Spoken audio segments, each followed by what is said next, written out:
Praise the lord. మనం ప్రార్థిస్తున్నప్పుడు చాలాసార్లు మన తలంపులు ఎక్కడెక్కడో తిరుగుతూ ఉంటాయి. బాడీ మాత్రం అక్కడే ప్రజెంట్ అయ్యి దేవుని సన్నిధిలో మోకరించి ప్రార్థిస్తున్నట్టు ఉంటుంది, కానీ మనసు మాత్రం ఎక్కడెక్కడో తిరుగుతూ ఉంటుంది. గతంలో ఏం జరిగింది అనే విషయాలు మన ముందు కళ్ళ ముందు పరిగెత్తుతూ ఉంటాయి, మనకు గుర్తొస్తూ ఉంటాయి.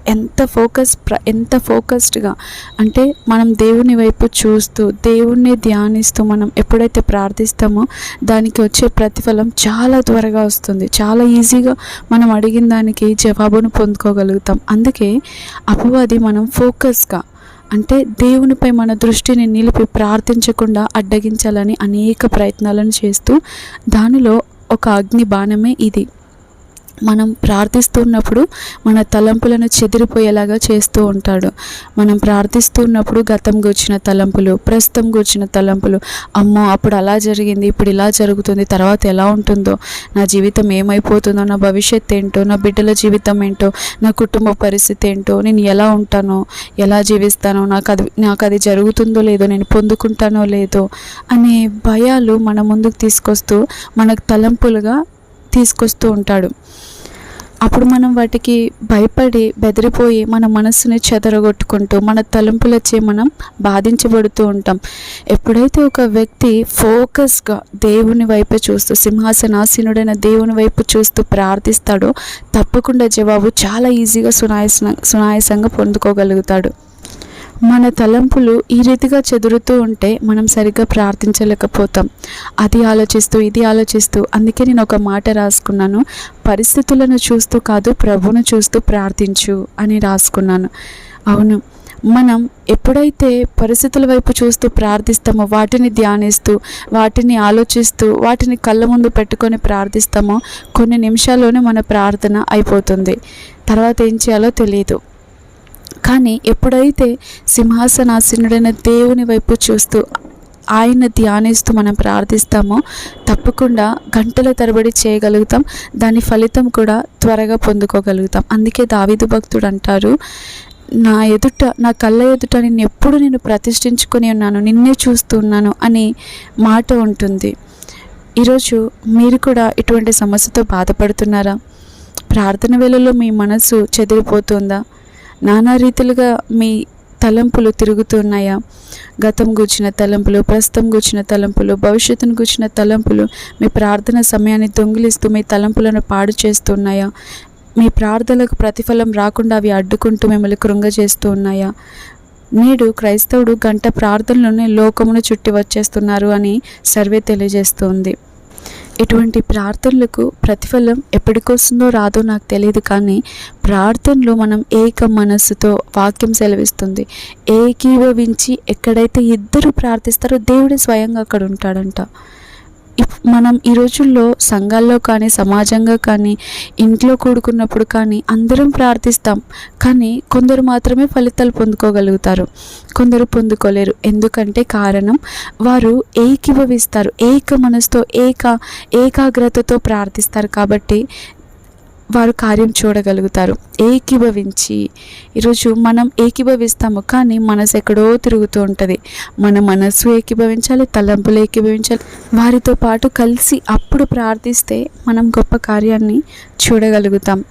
ప్రార్థన వేళలో మన తలంపులు పాడైపోవాలి అని పలు విధాలైన స్వరములు మన మనసులో మ్రోగుతూ ఉంటాయి. చేయలేకపోయిన బాధ్యతలు, చేయవలసిన పనులు, జీవిత సమస్యలు, శరీర తలంపులు, వేదనలు, ఎన్నో ఇంకా అలాంటి అలలన్నీ కూడా మన ప్రార్థనను చెదరగొట్టడానికే. ఇవి ప్రార్థనకు వ్యతిరేకంగా వచ్చే ఒక అస్త్రం, అపవాది ఒక బాణం, అపవాది ఆయుధం అది.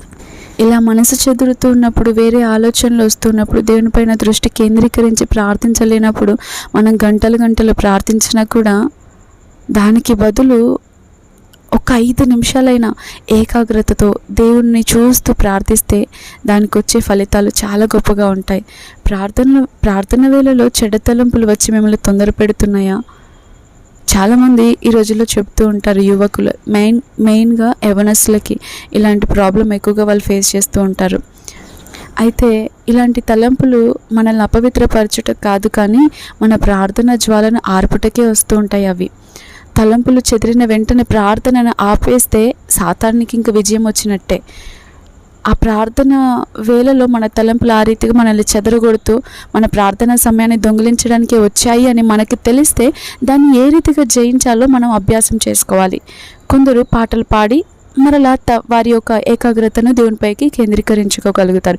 కొందరు వాక్యం చదవచ్చు. ఒకవేళ మీ మనసు చెదురుతూ ఉన్నట్లయితే ప్రార్థనలో మధ్యలో అక్కడే ఆపేసి ఒక పాట పాడడమో, ఒక వర్షిప్ చేయడమో, ఒక అధ్యాయం చదవడమో, లేకపోతే లేచి అటు ఇటు నడుస్తూ ప్రార్థించడమో, లేకపోతే ప్లేస్ చేంజ్ చేయడమో, అలా లేకపోతే ఇంకా గట్టిగా ప్రార్థించడము, లేకపోతే స్తుతి చేయడము, అలా ఏదో ఒకటి మధ్యలో ఆల్టర్నేట్ మనం మధ్యలో ఏదైనా చేసామనుకోండి, తర్వాత మరలా మన మనస్సు అనేది నూతనంగా మరలా అప్పుడే దేవుని సన్నిధిలో కూర్చున్నట్టుగా ఉంటుంది. అలా మనం మరలా ఫోకస్ చేసుకోవచ్చు మన తలంపులను. అంతేకాని అపవాది తీసుకొచ్చిన తలంపుల వలన అమ్మో నేను ప్రార్థన చేయలేకపోతున్నానని చెప్పి మన ప్రార్థన అక్కడే ఆపేస్తే దేవుడు ఓడిపోయినట్టు, సాతానుని గెలిచినట్టు. అందుకే పిలవకుండా ఇంటికి వచ్చే అతిథిని తరిమి కొట్టాలి. ఇంటి లోపలికి వచ్చిన కుక్కను ప్రయాసపడుట కంటే ఇంటి తలుపులను మూసి ఉండుట ఉత్తమం కదా. ఇతర తలంపులు మన ప్రార్థనను బాధింపకుండానట్లు మన మనసును మనం మూసుకోవాలి. ముందుగా మన మనసును, అన్నిటికంటే మీ మనసును జాగ్రత్తగా కాపాడుకోండి అని వాక్యంలో ఉంటుంది. ఈ దినాల్లో అపవాది అత్యధికంగా విశ్వాసుల మనసుపైనే దాడి చేస్తూ ఉంటాడు. నేడు క్రైస్తవులు అనేకులు కూడా మన జీవితాల్లో ఆలోచనల వలన మనం పడిపోచున్నాం. ఎందుకంటే ఒక వ్యక్తి ఆలోచనలు ఏమై ఉంటాయో ఆ వ్యక్తి ఆ రీతిగా ఉంటాడని వాక్యం సెలవిస్తుంది. అందుకే అపవాదికి బాగా తెలుసు వాక్యం. అందుకే అపవాది ఎప్పుడు కూడా మన ఆలోచనలని పాడు చేస్తాడు. ముందుగా మన ఆలోచనలు ఏమైతే వస్తాయో నోటి నుండి అది మాట్లాడతాం. మన ఆలోచనలు ఏం చెప్తాయో అది ధరించుకుంటాం. మన ఆలోచనలు ఏం చెప్తాయో అక్కడికి వెళ్తాం. మన ఆలోచనలు ఎలా ఉండమంటే అలా ఉంటాం. అందుకే అపవాది మన తలంపులను, ముందుగా మన ఆలోచనలను వాడు ఎక్కువగా వాని అగ్ని బాణాలను అక్కడ వేస్తూ పోరాడుతూ ఉంటాడు. అందుకే మనస్సు యొక్క యుద్ధరంగం అని చాలాసార్లు మనం వింటూ ఉంటాం కదా. దినమంతా మరి మనసును మనం సాతాను ఇష్టము చొప్పున తిరగనిచ్చి ప్రార్థన వేళలో అది దేవునిపైన కేంద్రీకరించాలి అంటే చాలా కష్టమైపోతుంది. అందుకే ప్రయత్నించి మనం చాలాసార్లు ఓడిపోతూ ఉంటాం. దినమంతా మన తలంపులను మనం కాపాడుకోవాలి. దినమంతా అపవాది ఏ రీతిగా చెప్తే ఆ రీతిగా మాట్లాడి, ఏ రీతిగా చెప్తే ఆ రీతిగా నడుచుకొని ప్రార్థన వేళలో మరలా నా తలంపులన్నీ దేవునిపైన ఉండాలి, దేవుని పరిశుద్ధంగా ఉండాలి, నా తలంపులు దేవునే చూస్తూ ఉండాలి అంటే కష్టమైపోతుంది. అందుకే ఉదయకాల ధ్యానంలో దీన్ని మనం నేర్చుకోగలుగుతాం. ఉదయం లేచి దేవుని సన్నిధిలో ప్రార్థించి, స్తుతించి, వాక్యం చదువుతూ, దేవునితో సమయం గడుపుతూ, ఆయనతో సహవాసం చేస్తూ ఉన్నప్పుడు మన దినమంతటికి కావాల్సిన నడిపింపును పొందుకోగలుగుతాం. అప్పుడు మనం ఉదయకాల సమయంలో ఏదైతే చదువుతామో దాన్ని దినమంతా మనం ఆలోచనలో ధ్యానించాలి. మనం ప్రతిరోజు మన ఒక ప్రార్థన అయి ఉండాలి. ఏంటంటే, దేవా నా ప్రతి ఆలోచన కూడా నీ ప్రార్థన అయి ఉండాలి, నిన్ను స్తుతించేదై ఉండాలి, నిన్ను గణపరిచేదై ఉండాలి, నీ మహిమ కొరకై ఉండాలి. ఎక్కడ నా తలంపులు కూడా నేను నీకు దూరం అయిపోకూడదు, నీకు సమీపముగా ఉండాలి, నా ప్రతి తలంపు ప్రార్థన అయి ఉండాలి ప్రభువా అని ప్రతిరోజు మన ప్రార్థన అయి ఉండాలి. అది కాబట్టి మన మనసును కాపాడుకుందాం. మనసును చెదిరిపోనిస్తే మనం ప్రార్థన వీరులం కాలేము. ఏకాగ్రతగా ప్రార్థించిన వాడే ప్రార్థన వీరుడు కాగలుగుతాడు. దేవుడు మన పట్ల ఎంతో గొప్ప ఉత్తమమైన తలంపులు కలిగి ఉన్నాడు. ఆయన తలంపులు మనం ఆలోచించకుండా ఉండాలనే అపవాది ప్లాన్ వేస్తూ ఉంటాడు. అందుకే దినమంతా దేవుని గురించి ఆలోచిద్దాం. దేవా గాడ్ కాన్షియస్ దయచేయండి అయ్యా అని మనం ప్రతిరోజు ప్రార్థించాలి. నిన్ను గూర్చిన ఆలోచన నిత్యము నాలో ఉంచండి అయ్యా అని మనం ప్రతి దినము దేవుని అడుగుతూ ఉండాలి. గాడ్ కాన్షియస్ దయచేయండి అయ్యా అని. కాబట్టి ఈరోజు నుండి ఒకవేళ మీరు ఏకాగ్రతతో ప్రార్థన చేయలేకపోతున్నట్లయితే ఈ రీతిగా ప్రయత్నించండి. మనం ప్రార్థిస్తున్నప్పుడే ఎక్కడలేని పనులన్నీ గుర్తొస్తుంటాయి, ఎక్కడలేని తలంపులన్నీ గుర్తొస్తూ ఉంటాయి. అదిగో అక్కడ ఆ పని ఉంది, ఇక్కడ ఈ పని ఉంది, వారిని కలవాలి, వీరికి ఫోన్ చేయాలి, ఇదిగో ఆ గ్యాస్ మీద ఇది పెట్టాను, ఇది మర్చిపోయానేమో, ఇదిగో ఈ వస్త్రాలు ఐరన్ చేసుకోవాలి, ఇక్కడికి వెళ్ళాలి, ఈ పనులు చేయాలి, ఇది కొనాలి, అది కొనాలి, అలా అన్నీ గుర్తొస్తూ ఉంటాయి.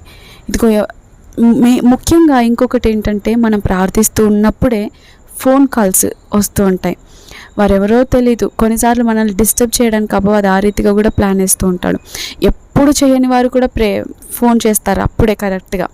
ఏ రోజైతే మనం ఎక్కువగా ప్రేయర్ చేయాలనుకుంటామో ఆ రోజు మన ఫోన్ స్విచ్ ఆఫ్ చేయడం మంచిది, లేదా సైలెంట్ మోడ్లో పెట్టుకోవడం మంచిది. మ్యాక్సిమం నా ఫోన్ అయితే ఎప్పుడు సైలెంట్లోనే ఉంటుంది. అందుకే మెసేజ్లు రావడం కానీ, ఫోన్ కాల్స్ రావడం కానీ మనం ప్రార్థిస్తున్నప్పుడే కరెక్ట్గా వస్తాయి. అది విని వెంటనే మన ప్రార్థన ఆఫ్ చేసి దాన్ని చూసామా, అక్కడే అపవాది వలలో మనం చిక్కుబడినట్టే. ఇంకా మన ప్రార్థిస్తున్నప్పుడు ఫోన్ వచ్చినా కూడా పట్టించుకోకుండా ఎవరైతే ప్రార్థన చేయగలుగుతారో తప్పకుండా దేవుడు వారికి సహాయం చేస్తారు. ఫోన్ని కూడా పట్టించుకోకుండా నా బిడ్డ నాకు మొరపెడుతున్నాడు అని దేవుడు తప్పకుండా వారి కార్యం జరిగిస్తాడు. అయితే మీకు ఒకవేళ ప్రార్థిస్తున్నప్పుడు మీ తలంపులు చెదిరిపోతున్నట్లయితే వాటిని మరలా ప్రభు వైపుకు మరల్చుకోండి. ఏకాగ్రతలోనికి రండి. కొద్ది సమయం దేవుని వాక్యం ధ్యానించడమో, చదవడమో, నెమరు వేసుకోవడమో, పాట పాడడమో, వర్షిప్ చేయడమో, అలా స్తుతించడమో, ఏదైనా ఒకటి వాక్యం వినడమో, తర్వాత ప్రార్థించండి. వాక్యం చదివి ప్రార్థిస్తే ఆ ప్రార్థన వేరే లెవెల్లో ఉంటుందండి. మన ప్రార్థనలో ఒక అరోమా ఉంటుంది, స్వీట్ అరోమా వస్తుంది. అప్పుడు మనం వాక్యానికి తగ్గినట్టు అప్పుడు ప్రార్థించగలుగుతాం. ఒకవేళ వాక్యం చదవకుండా ప్రార్థిస్తే మనకి ఏ అవసరతలు ఉన్నాయో వాటిని చేసి అక్కడే ఆపేస్తాం. తర్వాత ఏం చేయాలో అర్థం కాదు. కానీ వాక్యం చదివి మనం ప్రార్థించినట్లయితే మన ప్రార్థన వాక్యానుసారంగా ఉంటుంది. అప్పుడు మనల్ని ఏం మార్చుకోమంటున్నాడో దేవుడు ఉచ్చరింపశక్యం కానీ మూలుగులతో పరిశుద్ధాత్మ దేవుడు తాను మనలో నుండి ప్రార్థిస్తాడు. ఇదిగో నీవు ఈ విషయంలో సరి చేసుకోవాలి అని చెప్పి మనకు తెలియకుండానే ఆ వాక్యం చదివిన తర్వాత వచ్చే ప్రార్థన చాలా డిఫరెంట్గా ఉంటుంది. అందుకే ప్రార్థించే ముందు కనీసం కొన్ని వచనాలైనా ధ్యానించి ప్రార్థన పూర్వకంగా వాక్యాన్ని చదివి వాక్యానుసారంగా ప్రార్థించినట్లయితే తప్పకుండా దేవుడు కార్యం జరిగిస్తాడు. కాబట్టి ఈరోజు నుండి మన తలంపులను కాపాడుకుందాం. మన తలంపుల్లో సహితము వాక్యాన్ని ధ్యానిద్దాం, ఆలోచిద్దాం, నెమరు వేసుకుంటూ ఉందాం. వాష్రూమ్లో ఉన్నా, పనులు చేస్తున్నా, స్కూల్కి తీసుకెళ్తున్నా పిల్లల్ని, లేదా వంట చేసుకుంటున్నా, బట్టలు వాష్ చేస్తున్నా, లేదా కూరగాయల మార్కెట్కి వెళ్ళి అటు ఇటు నడుస్తున్నా, ఏ ప్రయాణాల్లో ఉన్నా సరే వాక్యాన్ని నెమరు వేసుకుంటూ ధ్యానిస్తూ ఉండడం చాలా మంచిది. అలా చేసినట్లయితే మనం ప్రార్థనలో సులభముగా దేవుని పైన మనం ఏకాగ్రతతో దావీదు చేసినట్లుగా మనం కూడా దేవుని మన ముందు పెట్టుకొని దేవుణ్ణే చూస్తూ మనం కూడా ప్రార్థించగలుగుతాం. అప్పుడు మన మనసు చెదిరిపోదు. అట్టి కృపా భాగ్యం దేవుడు మనందరికీ ఇచ్చి నడిపించును గాక. Amen. Thank you all. Praise the lord.